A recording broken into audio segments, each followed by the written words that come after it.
গনি খান বলছিল সিপিএমকে মধ্যপ্রসাগরে ফেলতে হবে, সেই জায়গায় আপনারা জোট করে এই লোকসভা ভোট লড়ছেন, কি বলবেন, কি মনে করছেন? মমতা বন্দ্যোপাধ্যায় বলেছিলেন যে আরএসএস দেশপ্রেমিক সংগঠন, আরএসএস এর দয়ায় বাংলাদেশের কমিউনিস্টদেরকে উদ্ধার করব।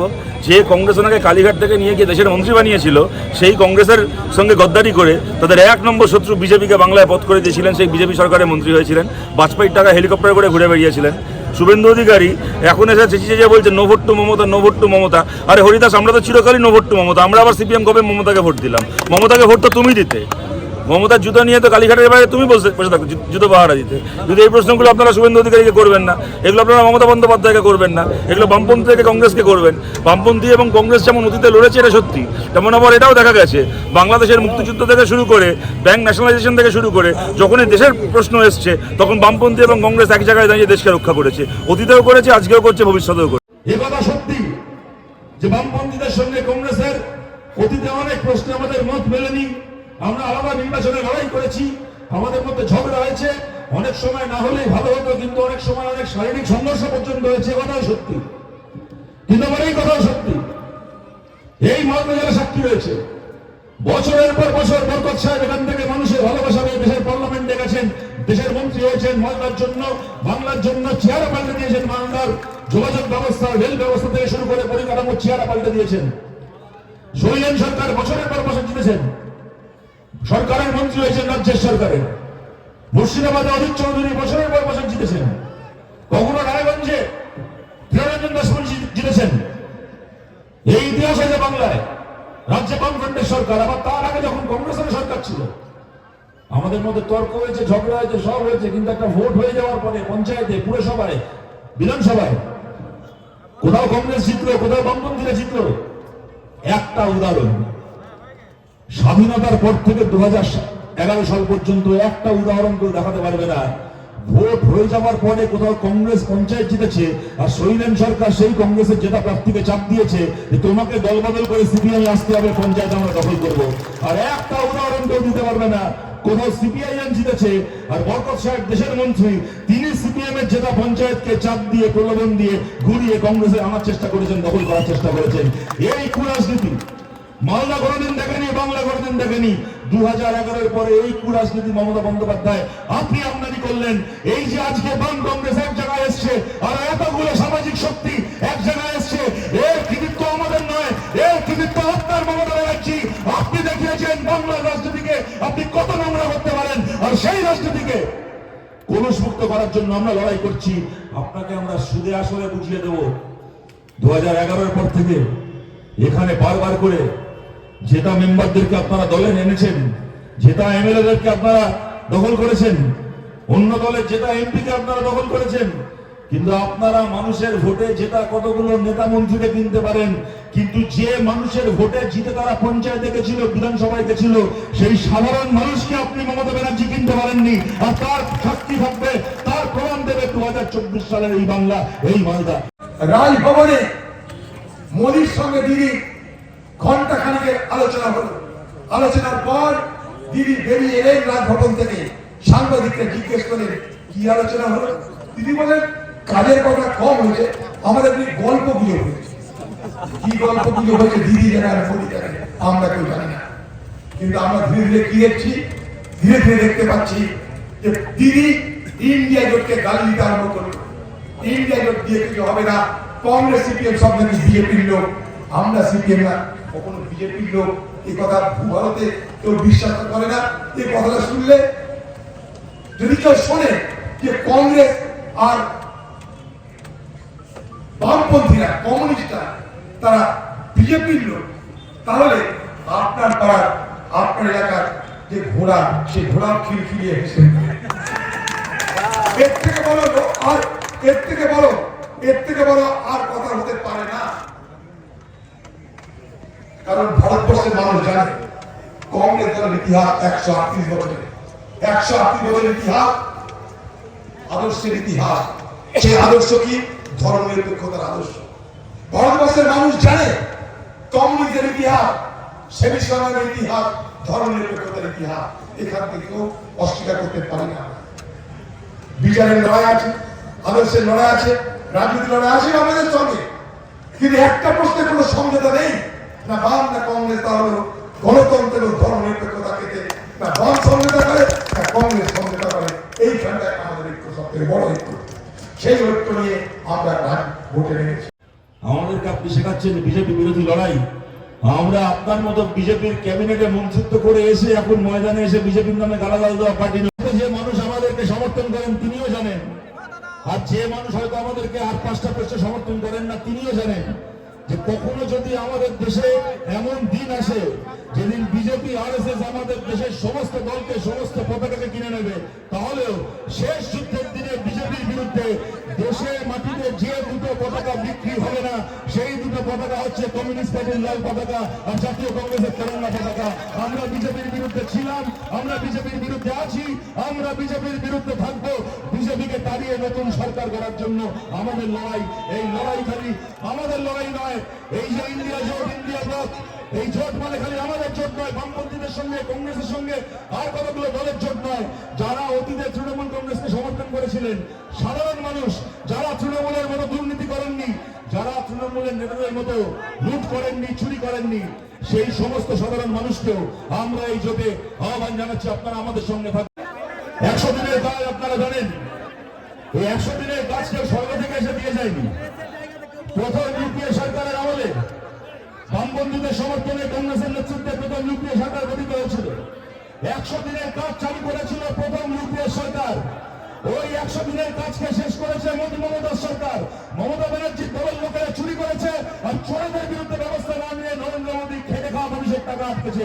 আপনারা জানেন এই মালদা জেলাকে যারা আমাদেরকে সমর্থন করেন, তাদের বলছি না, যারা তৃণমূলকে সমর্থন করেছেন আপনারা জানেন, এই মালদা জেলাকে 100 দিনের কাজের দুর্নীতির জন্য কয়েক কোটি টাকা জরিমানা করেছে কেন্দ্রের সরকার। একটা টু শব্দ না করে, একটা উচ্চবাচ্য না করে ওই জরিমানার টাকা মিটিয়ে দিয়েছেন মমতা ব্যানার্জি।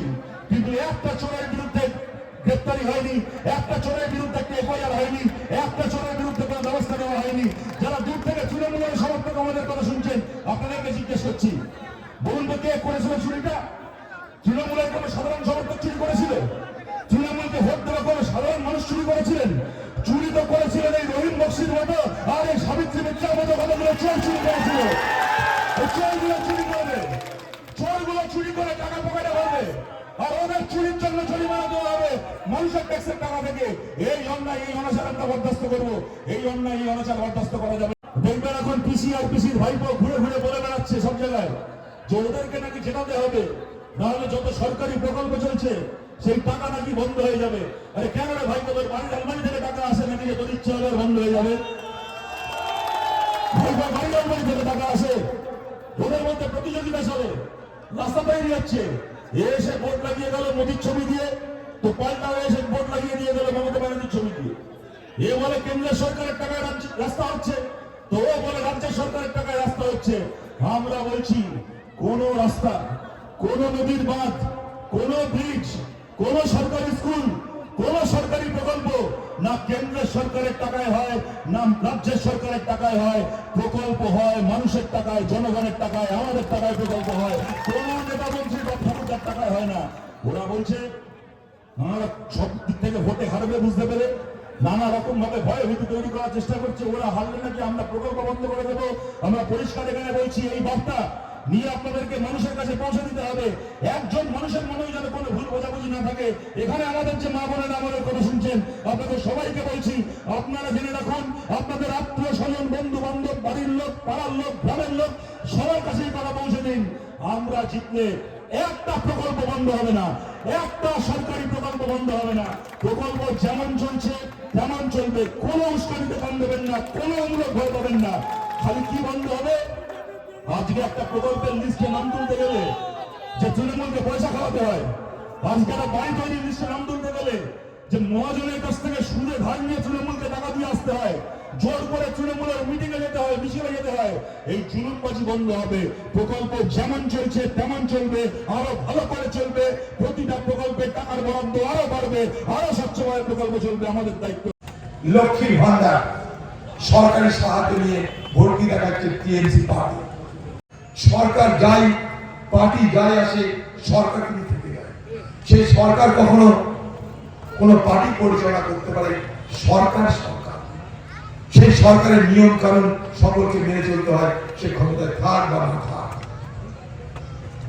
তবুও যদি কেউ মনে করে তৃণমূলের লোক যে আমি দুটো মহিলার লক্ষ্মীর ভান্ডার কেটে তাদেরকে সবক শেখাবো, কাটুক, আপনারা খালি আমাদের পার্টির লোককে বলুন। সেই লক্ষ্মীর ভান্ডারের টাকা যদি ফেরত দেওয়াতে না পারি, তাহলে আমরা কংগ্রেস দলের মর্যাদাকে রক্ষা করতে পারবো না। আপনারা ভরসা রাখবেন। কোন মা বোনেরা যারা লক্ষ্মীর ভান্ডার পেয়ে চলেছেন, তাদের যদি লক্ষ্মীর ভান্ডারের টাকা কেটে নেওয়া হয়, সেই টাকা ফেরত দেওয়ার দায়িত্ব আমরা নিলাম, কংগ্রেস দল আমরা মিলেমিশে নিলাম, কথা দিলাম আপনাদেরকে, জবান দিলাম আপনাদেরকে। আর লক্ষ্মীর ভান্ডার 500,000 টাকা, আমরা আরো একটা ভান্ডার আনছি, তার নাম মহালক্ষ্মী ভান্ডার। দিল্লি থেকে কংগ্রেস পার্টি যে ইশতেহার প্রকাশ করেছে, সেই ইশতেহারে ঘোষণা করে দিয়েছি আমরা প্রত্যেকটা গরিব পরিবারের একজন বছরে 1 লক্ষ টাকা অনুদান পাবে, 1 লক্ষ টাকা, অর্থাৎ মাসে 8,000 টাকা। লক্ষ্মীর ভান্ডার থাক, লক্ষ্মীর মহালক্ষ্মী ভান্ডারকে আপনারা নিয়ে আসুন। লক্ষ্মীর ভান্ডারে 1,000 নিন, মহালক্ষ্মী ভান্ডারে আরো 1 লক্ষ টাকা নিন, আপনার নিজেরা স্বয়ংসম্পূর্ণ হোক। 100 দিনের কাজের মজুরি 400 টাকা করা হবে। ভারতবর্ষের 22টা ফসলের ন্যূনতম সহায়ক মূল্যটা স্থির করা হয় আইনি ভাবে। সরকার সেই সমস্ত ন্যূনতম সহায়ক মূল্যের ফসল খরিদ করবে। কংগ্রেস পার্টি ঘোষণা করেছে প্রত্যেকটা শিক্ষিত বেকার তাদের চাকরি দেওয়ার গ্যারান্টি নেবে, অর্থাৎ চাকরির অধিকার আইনি অধিকার হিসেবে দেওয়া হবে। কিভাবে? আইন করে। আইনের নাম রাইট টু অ্যাপ্রেন্টিসশিপ অ্যাক্ট।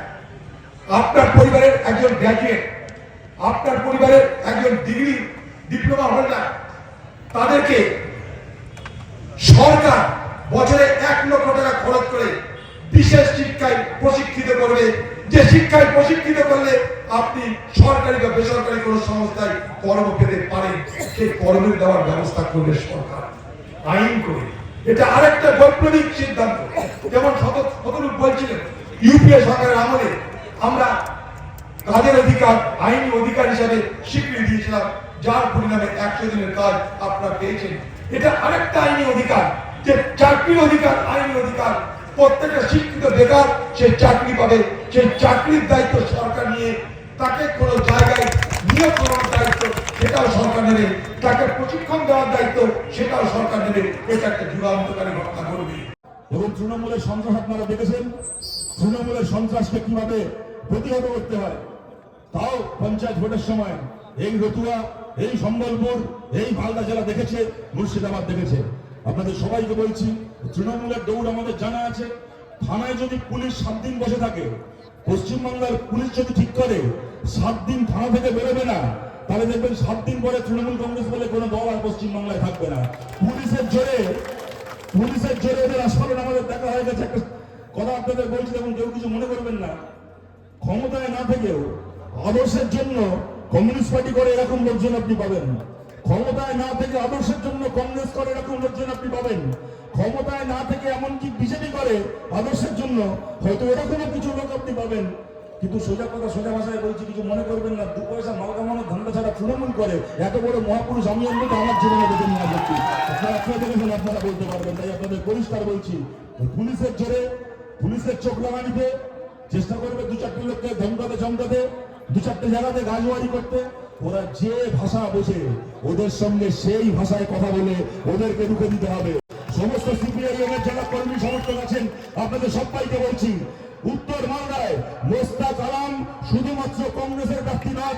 উত্তর মালদায় মোস্তাক আলম বামফ্রন্টের প্রার্থী, আমাদের প্রার্থী মোস্তাক আলম বাম কংগ্রেস জোটের প্রার্থী। যা লড়াই করতে হয় তৃণমূলের গুন্ডাদের বিরুদ্ধে, রাস্তায় লড়াই, বুথে লড়াই, গরুড়া কেন্দ্রে লড়াই, যাবতীয় লড়াই করে মোস্তাক আলম যেখান থেকে জিতি আমাদেরকে বাড়াতে হবে। 2-4টে মামলা মোকদ্দমা কেস কামারি করতে পারে, 2-4টে মামলা মোকদ্দমা কেস কামারি করে 2-4টে লোককে থানায় ডেকে নিয়ে যাবে, 2 লাগাবে রাখবে। ওই নিয়ে ঘাবড়াবেন না, ভয় পাবেন না। আপনাদের মঞ্চ থেকে বলছি, ওদের বিরুদ্ধে লড়তে গিয়ে মামলা মোকদ্দমা কেস কামারি যা হবে সেটা লড়ার দায়িত্ব, দেখার দায়িত্ব আমাদের দায়িত্ব, আপনার দায়িত্ব নয়, আমাদের দায়িত্ব। আমরা দায়িত্ব নেব, প্রতিটা মামলা মোকদ্দমার দায়িত্ব আমরা নেব। প্রত্যেকজন আমাদের কর্মীকে, বামপন্থী কর্মী হতে পারেন, কংগ্রেসের কর্মী হতে পারেন, কোন সাধারণ মানুষ হতে পারেন যিনি তৃণমূলের বিরুদ্ধে রুখে দাঁড়াবেন, প্রত্যেকের পাশে, তার পরিবারের পাশে আমরা আছি। প্রত্যেককে আমরা সাহায্য করব, আমরা লড়াইয়ে থাকবো। নির্ভয় ভোট করতে হবে, এখান থেকে মোস্তাক আলমকে জিতিয়ে পার্লামেন্টে পাঠাতে হবে। এই নির্বাচনে আপনার নির্ভয় অংশগ্রহণ করবেন।